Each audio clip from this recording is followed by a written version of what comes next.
Good morning विद्यार्थियों। आज हम कक्षा 7 की पूरक पाठ्य पुस्तक जो है महाभारत उसको स्टार्ट करने जा रहे हैं। सबसे पहले हम महाभारत का कथा का परिचय पढ़ेंगे कि महाभारत कथा क्या है, किसने किसको सुनाई, किसने इसको लिखा गया, किसके द्वारा इसे लिखा गया और ये किन किन पात्रों को चरितार्थ करती है। इस विषय में हम विस्तार से जानेंगे। मुझे उम्मीद है कि आप लोगों ने इस लॉकडाउन के दौरान महाभारत सीरियल को भी देखा होगा। रामायण और महाभारत सीरियल जो दिखाए गए थे, जिन बच्चों ने उन सीरियल को ढंग से देखा है उनको महाभारत को समझने में बहुत ही आसानी होगी। फिर भी हम इस कथा को विस्तार से पढ़ेंगे और इसके बारे में जानेंगे। महाभारत की कथा महर्षि पराशर के कीर्तिमान पुत्र वेदव्यास की देन है। इसे किसने लिखा था भाई? वेदव्यास जी ने इसे लिखा था और उनके पिता का क्या नाम था? महर्षि पराशर। वेदव्यास जी ने महाभारत की यह कथा सबसे पहले अपने पुत्र शुकदेव को कंठस्थ कराई थी और बाद में अपने दूसरे शिष्यों को। सबसे पहले वेदव्यास जी ने यह कथा किसे याद करवाई थी? भी कंठस्थ कराना क्या होता है? याद करवाना, कंठ पे स्थित करवाना। तो सबसे पहले उन्होंने अपने पुत्र शुकदेव को यह कथा याद करवाई थी और उसके बाद उसने अन्य शिष्यों को ये कथा बताई थी, उन्हें स्मरण करवाया था। मानव जाति में महाभारत की कथा का प्रसार महर्षि वैशंपायन के द्वारा हुआ। वैशंपायन व्यास जी के प्रमुख शिष्य थे। ऐसा माना जाता है कि महाराजा परीक्षित के पुत्र जनमेजय ने एक बड़ा यज्ञ किया। इस महायज्ञ में सुप्रसिद्ध पौराणिक सूत जी भी मौजूद थे। सूत जी ने समस्त ऋषियों की एक सभा बुलाई। इस सभा के अध्यक्ष हुए। सूत जी कौन थे भाई? सूत जी भी एक ऋषि थे और वो इस सभा के अध्यक्ष हुए। उन्होंने एक पुराणों को लिखने वाले, पुराणों से संबंधित पुराणों को जानने वाले जो व्यक्ति थे उनका नाम क्या था? सूत जी था। और उन्होंने एक सभा बुलाई जिनके वो अध्यक्ष बने।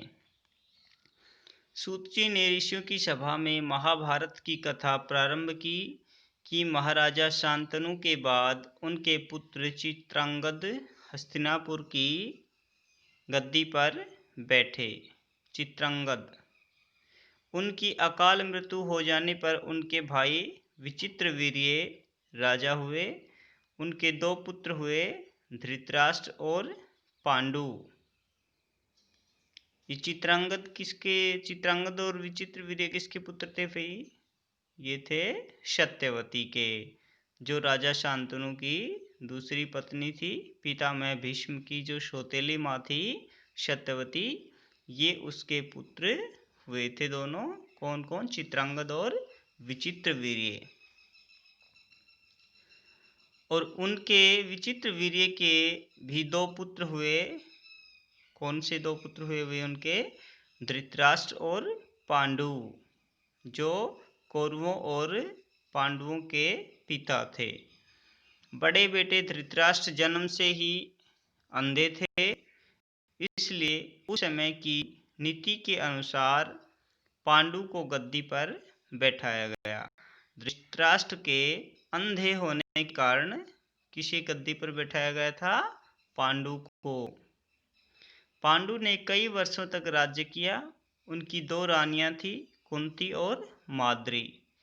कुछ समय राज्य करने के बाद पांडु अपने किसी अपराध के प्रायश्चित के लिए तपस्या करने जंगल में चले गए। उनसे किसी ऋषि की हत्या हो गई थी, उनसे कोई अपराध हो गया था और उस अपराध का प्रायश्चित करने के लिए वो तपस्या करने के लिए वन में चले गए थे। पांचों अनाथ बच्चों का जंगल में चले गए। उनकी दोनों रानियां भी उनके साथ ही गई थी। वनवास के समय कुंती और माद्री ने 5 पांडवों को जन्म दिया और कुछ समय बाद पांडवों की मृत्यु हो गई। अब पांडु की मृत्यु के बाद जो 5 बच्चे थे वो अनाथ बच्चों का वन के ऋषि मुनियों ने पालन पोषण किया और पढ़ाया लिखाया। जब युधिष्ठिर 16 वर्ष के हुए तो ऋषियों ने 5 कुमारों को हस्तिनापुर ले जाकर पितामह भीष्म को सौंप दिया। 5 पांडव बुद्धि से तेज और शरीर से बलिष्ठ थे।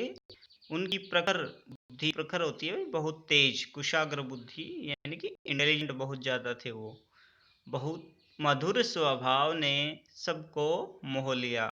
यह देखकर धृतराष्ट्र के पुत्र कौरव उनसे जलने लगे और उन्होंने पांडवों को तरह तरह से कष्ट पहुंचाना शुरू किया। दिन पर दिन कौरवों और पांडवों के बीच वैर भाव बढ़ता गया। अंत में पितामह भीष्म ने उनके बीच संधि कराई। भीष्म के आदेशानुसार कुरु राज्य के 2 हिस्से किए गए। एक था कौरव हस्तिनापुर में ही राज करते थे और दूसरा पांडवों को एक राज्य दे दिया गया जो आगे चल करके क्या बना था भाई, इंद्रप्रस्थ। पहले इसका नाम क्या था, खांडवप्रस्थ नाम था इसका, और बाद में इसका नाम क्या रखा गया था, इंद्रप्रस्थ। इस प्रकार कुछ दिन शांति रही। उन दिनों राजा लोगों में चौसर खेलने का आम रिवाज था। जैसे आपने महाभारत में देखा होगा द्युत क्रीड़ा, ये क्या था भाई, चौसर का खेल, पासों का जो खेल होता है वो था। राज्य तक की बाजियां लगा दी जाती थी। इस रिवाज के मुताबिक एक बार पांडवों और कौरवों ने चौपड़ खेला। कौरवों की तरफ से कुटिल शकुनी खेला, उसने युधिष्ठिर को हरा दिया। इसके फलस्वरूप पांडवों का राज्य छिन गया और उनको 13 वर्ष का वनवास भोगना पड़ा। उसमें एक शर्त यह भी थी कि 12 वर्ष के वनवास के बाद 1 वर्ष का अज्ञातवास करना होगा। उसके बाद उनका राज्य उन्हें लौटा दिया जाएगा। द्रौपदी के साथ 12 वर्ष वनवास और 1 वर्ष अज्ञातवास में बिताकर पांडव वापस लौटे।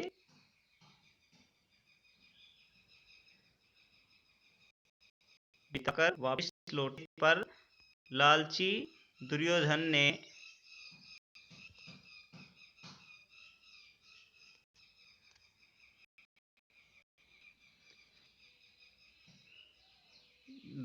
ने लिया हुआ राज्य वापस करने से इनकार कर दिया। अतः पांडवों को अपने राज्य के लिए लड़ना पड़ा। युद्ध में सारे कौरव मारे गए, तब भी पांडव विशाल साम्राज्य के स्वामी हुए। इसके बाद 36 वर्ष तक पांडवों ने राज्य किया और फिर अपने पोते परीक्षित को राज्य देकर द्रौपदी के साथ तपस्या करने हिमालय चले गए। ये था संक्षेप रूप में महाभारत की कथा।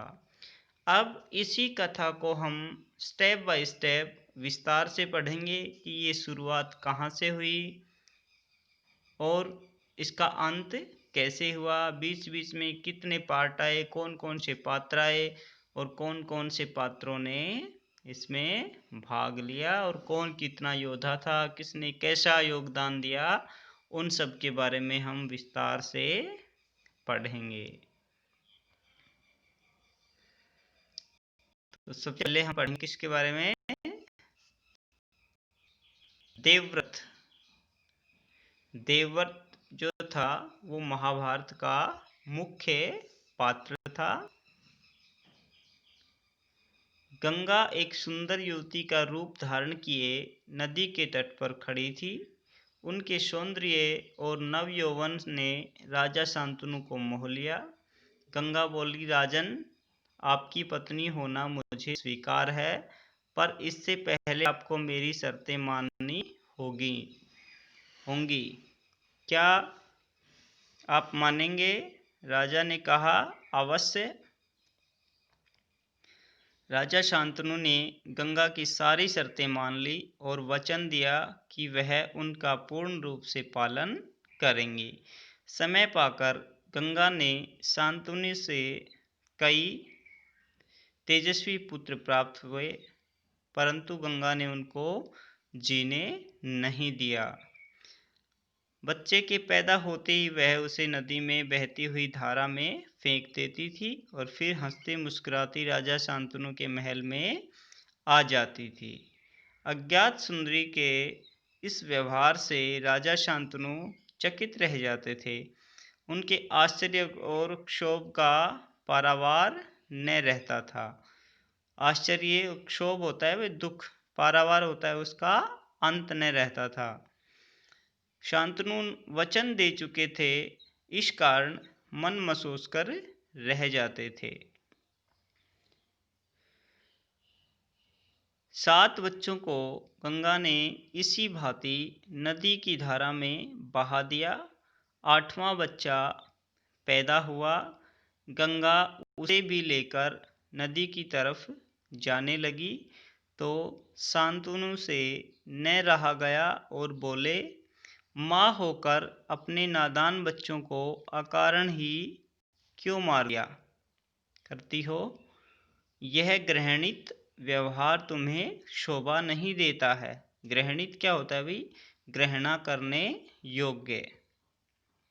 कि तुम्हारा यह व्यवहार जो है वो घृणा करने योग्य है और ये व्यवहार तुम्हें शोभा नहीं देता है कि तुम अपने बच्चों से नफरत करती हो और उन्हें पानी में, जल में फेंक देती हो, तो ये व्यवहार तुम्हें शोभा नहीं देता है। राजा की यह बात सुनकर गंगा मन ही मन मुस्कुराई, परंतु क्रोध का अभिनय करती हुई बोली। उसके मन में तो खुशी थी, लेकिन वो दिखावटी क्रोध दिखा करके, अभिनय करना होता है, नाटक करना, एक्टिंग करना, तो वो क्रोध की एक्टिंग करते हुए बोली, क्या आप अपना वचन भूल गए? मालूम होता है कि आपको पुत्र से ही मतलब है, मुझसे नहीं। आपको मेरी क्या परवाह है? ठीक है, पर शर्त के अनुसार मैं अब नहीं ठहर सकती। हाँ, आपके इस पुत्र को मैं नदी में नहीं फेंकूंगी। इस अंतिम बालक को मैं कुछ दिन पालूंगी और फिर पुरस्कार के रूप में आपको सौंप दूंगी। यह कहकर गंगा बच्चे को साथ लेकर चली जाती है।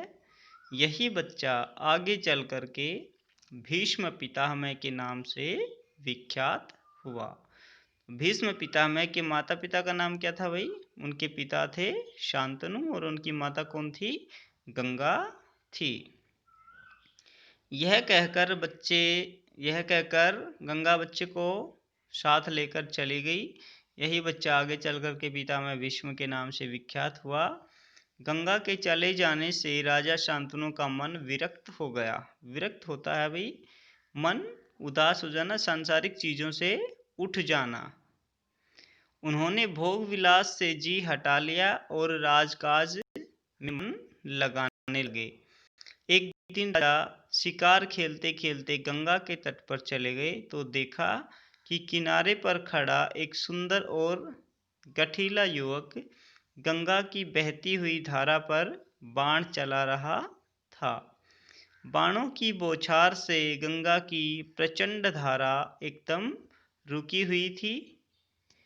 यह दृश्य देखकर शांतनु दंग रह गए। दंग रहना क्या होता भाई? हैरान हो जाना। इतने में ही राजा के सामने स्वयं गंगा आकर उपस्थित हो गई। गंगा ने युवक को अपने पास बुलाया और राजा से बोली, राजन, पहचाना मुझे और इस युवक को? यही आपका और मेरा 8वां पुत्र देवव्रत है। महर्षि वशिष्ठ ने इसे शिक्षा दी है। शास्त्र ज्ञान में शुक्राचार्य और रण कौशल में परशुराम ही इसका मुकाबला कर सकते हैं। यह जितना कुशल योद्धा है उतना ही चतुर राजनीतिज्ञ भी है। आपका पुत्र मैं आपको सौंप रही हूँ, अब ले जाइए इसे अपने साथ।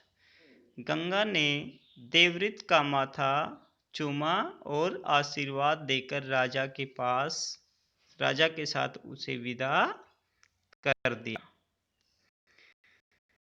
तो अब तक हमने पढ़ा कि महाभारत की कथा किसने किसको सुनाई, किसके बारे में लिखी गई है, कैसे इसकी शुरुआत हुई और किस प्रकार से इसका अंत हुआ।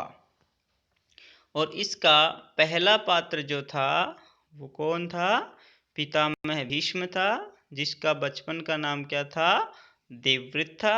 और उसके माता और पिता का नाम था, पिताजी का नाम था राजा शांतनु और उनकी माता का नाम था भाई गंगा। तो अगले वीडियो में हम पढ़ेंगे भीष्म की प्रतिज्ञा, कि भीष्म की प्रतिज्ञा क्या थी, उसने ये प्रतिज्ञा क्यों ली थी।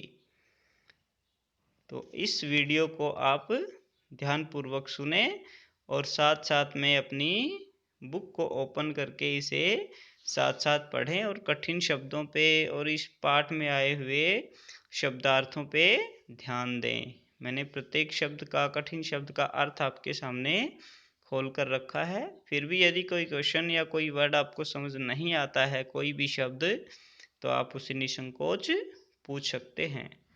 मिलते हैं अगले वीडियो में, तब तक के लिए नमस्कार।